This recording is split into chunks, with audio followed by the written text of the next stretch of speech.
Olá pessoal, hoje a gente vai falar sobre os livros lidos em março e eu quero começar com uma das peças mais famosas de Shakespeare, que é Romeu e Julieta.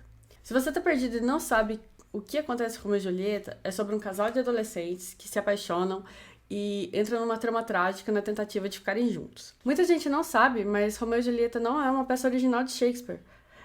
Ele tirou de um poema de um autor que agora eu não me lembro, mas essa com certeza é a versão mais famosa. Aqui em casa a gente tem a teoria de que só existem 36 histórias no mundo, divididas em 7 categorias. Um dia a gente conversa sobre isso aí e vocês vão ver como que funciona a originalidade, assim, desde Homero, sei lá. É muito comum a gente ler o Romeu e Julieta pensando na ideia de amor romântico hoje, assim, mas esse livro, se você pensar na época histórica que ele foi escrito, você vai ver que é muito mais sobre a instituição casamento, sobre outros tempos, sobre outros pontos que não o romance que a gente vê, assim, sobre Romeu e Julieta.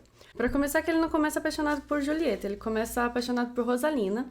Ele tá desesperado pra ver essa moça e não sei o quê. E tá triste porque ela não dá bola pra ele. Basicamente é isso. E os amigos resolvem que ele então tem que ir numa festa pra esquecer a Rosalina. E a festa que tem, uma festa grande que vai ter, os anfitriões são parte da família rival da família de Romeu. Então, Montecchio versus Capuleto. O que é interessante é que ele chegando lá, pai dessa família, sabe que é ele, mas ele não quer causar encrenca ali, porque é a festa que ele tá dando, ele quer virar bagunça e tal. Então ele simplesmente pede pra ignorar o menino que tá lá e ele continua como penetra na festa normalmente. Quando eu falo menino, os dois são muito jovens. A Julieta fala que tem 13 anos. E não fala exatamente a idade do Romeu, mas também é um rapaz jovem. E ele vê a Julieta lá e cai de amores assim. Bateu, olhou e é isso, agora estou apaixonado. No começo da peça, a gente já percebe que é uma história num ambiente bem abastado, porque tanto a família de Romeu como a família de Julieta, a gente não sabe por que brigou, mas sabe que as duas famílias são muito importantes naquela cidade, são as famílias mais economicamente influentes ali. Entre os amigos deles tem nobres, parentes do príncipe, parentes próximos do príncipe. As maiores festas que tem são dadas por essa família e tal. Então a gente sabe que tem esse nicho específico de onde se situam os personagens, né? Uma coisa interessante dessa briga das duas famílias é que ela não se resume aos membros principais da família. Ela vai se estendendo assim para primos, até empregados e muitas coisas que acontecem. A boa parte das tretas que acontecem violentas aqui, de briga de rua, de um olhar torto pro outro, querer já puxar briga, até chegar às mortes mesmo, são com membros mais externos da família. Numa dessas tretas, Romeu é exilado e a partir daí a gente vê um desenrolar de situações até chegar ao que a gente sabe que acontece, que é a morte dos dois adolescentes. Antes de ocorrer o exílio de Romeu, o casal ele conversa com o padre para que ele celebre o matrimônio dos dois às escondidas. Então os dois já estão casados. Mas a família não sabe. Então o pai de Julieta vê que ela tá virando mocinha e resolve que vai casá-la com Paris, que é outro cara influente ali nesse ambiente. Ela não quer, afinal ela já tá casada, só as pessoas que não estão sabendo disso. Então ela vai conversar novamente com o padre para ver o que ele pode ajudar. Esse padre, ele não é Santo Antônio. Ele não tá ajudando o casal porque ele acredita no amor romântico e blá blá blá que a gente tem hoje. Ele sabe que as duas famílias são muito influentes, têm um poder enorme dentro da cidade e são a maior causa de brigas e tumultos dentro daquele lugar. Então, se você prestar atenção nas coisas que ele fala, você vai ver que ele, na verdade, está tentando resolver um problema ali. Então, ele ajuda aquele casal na esperança de que resolva uma situação social da família. Igual eu tinha comentado no começo, a gente vê hoje como se Romeu e Julieta fosse uma história romântica, no sentido de um amor de casal e tal. Mas, na verdade, é uma ideia sobre instituição do casamento e instituições sociais. Então, a gente entende ali o casamento como o casamento como uma estratégia social. Os pais da Julieta estão tentando casar ela com alguém influente. Tem até quase uma ideia de clã, né? De que quem influencia não são empresas, por exemplo. São grupos familiares mesmo. Então, tudo é em volta do matrimônio. Um ponto interessante é que Shakespeare em si, nas suas peças, ele é bastante tradicional em relação a isso, assim, e assim como filmes trash, se você faz coisas fora do casamento, você é punido. E se você pegar várias peças dele, geralmente quem foge os personagens que fogem dessa estrutura aí que a gente tá comentando, acabam tendo algum tipo de punição mesmo. A gente tem o padre que dá uma ideia maluca pra ela, assim, ó, se você fingir que tá morta com esse veneno aqui, você vai parar no mausoléu da sua família, eu converso com o Romeu, ele volta e vocês fogem aí, tá, sucesso. Só que o que ele não esperava, o que ele não esperava é que o mensageiro dele fosse pego numa região onde estava acontecendo uma espécie de praga e ele tivesse que ficar isolado. Então a mensagem de todo esse rolê que ele tinha inventado não chega até Romeu. Ele só sabe que Julieta faleceu e volta desesperado. Quando ele encontra o corpo de Julieta, ele se envenena. Então ela acorda, encontra o corpo dele do lado e pega uma adaga e se mata também. Uma coisa importante nesse livro e nessa trama toda é o tempo que tudo se desenvolve, porque acontece em pouquíssimos dias, não dá nem uma semana.